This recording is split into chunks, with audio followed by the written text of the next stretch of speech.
પાટણમાં પરશુરામજીની 54મી રથયાત્રાની તડામાર તૈયારીઓ.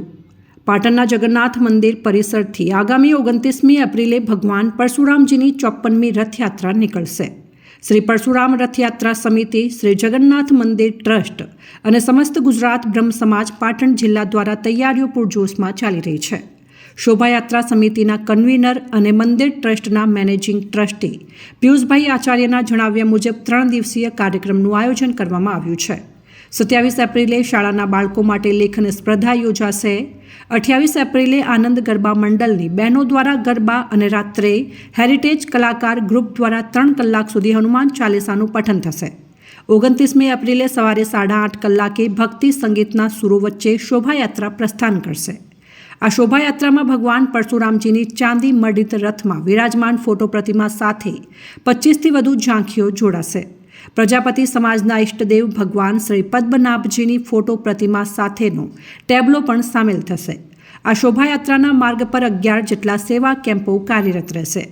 યાત્રા જગન્નાથ મંદિરથી નીકળી હિંગળા ચાચર, ચતુર્ભુજ બાગ, જૂના ગંજ બજાર, પુનઃ હિંગળા ચાચર મેઇન બજાર અને ધીવટા નાકા થઈને જગન્નાથ મંદિર પરત ફરશે.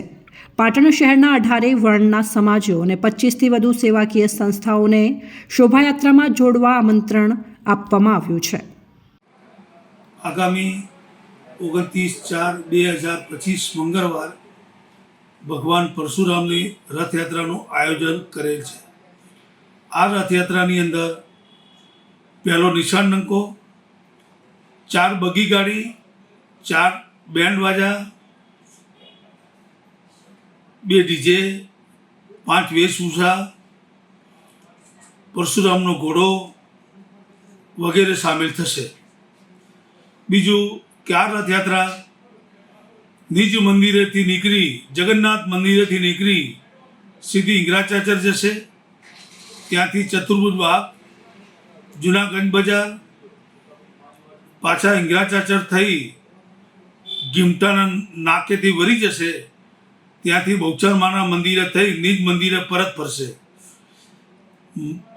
રથયાત્રા ફર્યા પછી ભોજન પ્રસાદની વ્યવસ્થા રાખવામાં આવી છે.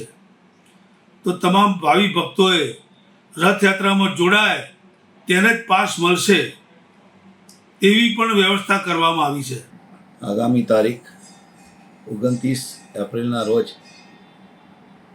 ભગવાન પરશુરામનો જન્મોત્સવ સમગ્ર દેશની અંદર ધામધૂમપૂર્વક ઉજવણી થનાર છે. તેના ભાગરૂપ પાટણની અંદર પણ 54મી રથયાત્રા ભવ્યાતિ ભવ્ય નીકળવાની છે. તેના માટેની મોટાભાગની તૈયારીઓ જગન્નાથ મંદિર, પરશુરામ યાત્રા સમિતિ અને શ્રી સમસ્ત ગુજરાત ધર્મ સમાજ પાટણ જિલ્લા યુનિટ તરફથી આયોજન થઈ રહ્યું છે. આ યાત્રાની અંદર સર્વ સમુદાય, દરેક જ્ઞાતિઓ જોડાય એવું મંદિર તરફથી આપણા પત્રકારોના માધ્યમથી જાહેર આમંત્રણ પાઠવીએ છીએ.